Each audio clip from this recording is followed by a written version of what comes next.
Hey, this video is about 3 things that are holding you back in life. It doesn't matter if you're just starting off or if you already have a running and successful business. If you're aware of these 3 things, then it will help you get even further in life. Number 1 is the grass is always greener syndrome. Now, the grass is always greener syndrome is really like an optical illusion. Why an illusion? Well, because the closer you come, the closer you get to that new thing that you always wanted, the more you realize that it's not really all that great after all. You see, in our daily lives, we constantly look at other people and we feel like they have it better than us. Maybe their partner loves them more, their careers are more exciting, and their life just seems to be a little bit easier than ours. For example, how many of you could be in a perfect relationship, but you find that your mind is constantly wandering off towards new people who may not have these flaws that your current partner has? Or how many of you have a great job, but are constantly thinking about, maybe I should take my talents elsewhere, somewhere where they will be appreciated more, somewhere where I will have better terms, a better office, or a better anything. I'm even sure some of you considered moving to a different country because, well, they have better taxes, better government, friendlier people, and a much better climate. Does that sound familiar? Ironically though, as you go on these exotic trips, as you get to talk to these new people or go to these job interviews, most of the time you get disappointed. And yet, this pattern is repeated over and over again.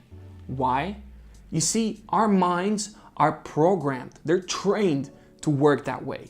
The brain works with contrasts. So whenever you see one thing, you tend to judge it by comparing it to something else. In fact, this very feeling of not being content with something is exactly what sparks creativity and innovation. But you must distinguish between being unhappy as something productive and positive, something that leads to a better change in your life and lets you explore all the options and be very, very motivated, creative, and innovative, and chronic discontent. Chronic discontent is when you want change just because you're bored. You want change, but it's very vague. You have no exact idea of what you're looking for. You just want change for the sake of change. And that leads to a major, major waste of time. For example, when we're unhappy with our careers, we sometimes decide to make a major change. We leave the job that we have, we go in a new industry, which requires learning new skills and acquiring new contacts. We love it, we enjoy the newness of it. But a few years down the line, we realize that that job is also not really what we were looking for. But now we have wasted years of time that we can't get back. And now we begin to think that maybe the change that we have made a few years back shouldn't have been so drastic. Maybe we should have concentrated on a softer change within the industry that we're comfortable with. Similarly in relationships, instead of constantly looking for someone else, what if you just learned to compromise, saving you years and years of looking for a new partner, trying to find just the right person without all the flaws that disturb you so much. Understand this. Life is short and we have only so much energy. So by constantly chasing desires, you end up wasting energy and time. Instead, try to study yourself, learn your tastes, learn your desires, learn the environment around you, and try to make that change from within. Then instead of dreaming about exotic locations, reading books about someone's better life than yours and reading books about other industries, all you need to do is get a relationship with your reality, with the people around you, with your environment, with your current job. And as soon as you learn to do that, you will become calmer, you will be more focused, and you will get practical powers that will allow you to take your current position and work and build on that to get to the next level. Number 2, the second thing that often holds you back in life is that you do not recognize that you're irrational. You see, everybody is irrational. It's a simple truth of life. Human beings are irrational. But a lot of the people do not recognize it, are unaware of it, and get downright emotional when you point it out to them. You see, most of the time when something goes wrong, you tend to blame other people. It's the weather, it's the government, it's someone sabotaged you, somebody gave you wrong advice, someone, it's never you that's to blame for what went wrong in your life. And that is the problem. What happens when you blame other people? It leads to self-pity, anger, frustration, and just a bunch of negative emotions. And while outside forces may have something to do with something going bad or wrong in your life, generally, most of the causes for your miscalculation or bad decisions are just your irrationality and inability to deal with emotions. For example, most of us remember what happened just 11 years ago, back in 2008, when the housing bubble burst and a lot of people lost everything they had. You see, if you were to listen to the media around at that time, they would tell you that everyone else was to blame for the crash. It was insider trading. It was a banking conspiracy of the wealthy. It was, not enough regulation, too much regulation, not enough oversight, too much oversight. It was greedy lenders taking or abusing, unsuspecting home buyers. It was so many reasons, none of them had to do with the people themselves. It was always outside factors. But if you think of it another way, nobody forced anybody to buy a house at that time, at that price. Nobody forced you to buy expensive, complicated derivatives. Nobody forced you to take part in this crazy bubble that was going on. And yet, when you ask what happened, all the explanations tend to be about other forces and have nothing to do with the people that actually participated in the crisis. You see, there were warnings out there. People like Michael Burry were screaming that this is a bubble, watch out. But that didn't help, because the obsession with easy money, greed, with getting somewhere fast, took over. It took over even the minds of the most sophisticated investors. This feeling of, this time it's different, or I don't want to miss out. I'm seeing all these people making all this money. I feel left out. I should take part in it, so I'll go buy a house too. That feeling is really what caused the crisis.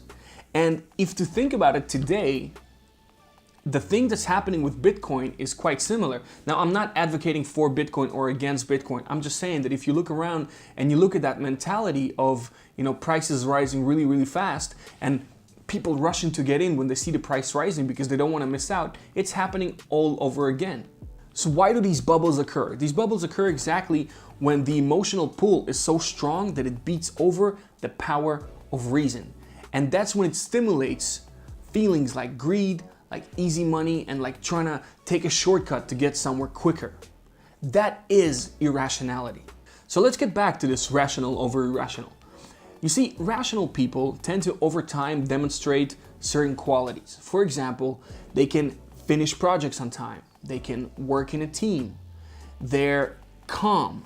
They realize their goals. And most importantly, they create projects or businesses that last a really long time. On the other hand, if you take irrational people, these are people that tend to make mistakes over and over again. These are people where conflicts just seem to follow them wherever they go. These are people that instead of hiring great people, the best people for the job, tend to hire the people that pose no threat to them. These are the kind of people that never really realize any real action. I mean, they have great dreams, they have ideas, they have plans, but they don't take enough action to let it materialize. Those are all symptoms of irrationality. Irrational people also like to take shortcuts.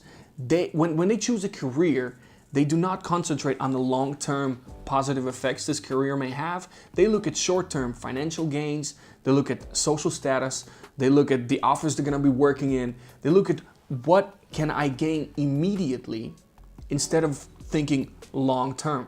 So you can see how being irrational can be quite destructive. But the funny thing is that the difference between being rational and irrational is very, very small. And it's simply the degree of your awareness of your irrationality. You see, rational people also have tendencies to be irrational, but they're aware of it.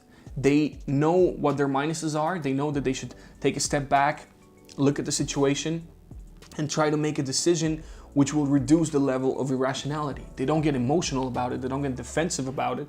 They're aware of it. And so it helps them to make better decisions in the long term. Irrational people get emotional, they get defensive, and they end up spinning the wheels over and over and just being stuck in one place. My advice to you is be aware that you too are irrational. Don't be defensive about it. Don't be emotional about it. Just be aware of it and make decisions accordingly. Number 3, the third thing that very often causes you to be stuck and not see the full picture is that your time horizon is very short. When you make decisions in a very short time horizon, you're not doing or not making the best decision for you in the long term. You see, very often you get caught up emotionally in a situation that just happened and you feel like you need to respond. The problem with that is that you typically respond in the moment, full of emotion, without having all the information. Because when a situation just happens, what you really have is just a small piece of the entire puzzle. And if you make a decision based on just reacting, that decision will maybe give you instant relief. It will provide you with a momentary pain relief or some sort of pleasure, but it will most likely not be for the good long term. So what do you need to do, or how to fix that problem? When something happens, do not be reactive. Sometimes the very best reaction is doing nothing at all. Don't limit yourself to the options that you have in the moment when a situation happens. Detach yourself, widen your perspective, give yourself more time to gather information, and make a better decision, a more educated decision, once you see the entire picture with less emotion. And you will see that once you do those kind of decisions consistently, they will build up to something that will take you a lot further, a lot quicker in life. So expand your time horizon. So remember the 3 things: the grass is always greener on the other side, irrationality, and short time horizon. I would love to hear from you if any of those 3 things have anything to do with your life or your experiences. Leave a comment about whether you agree, disagree, or how one of those things affected something in your life. Make sure you hit the bell and make sure you subscribe to our channel. Thank you for watching.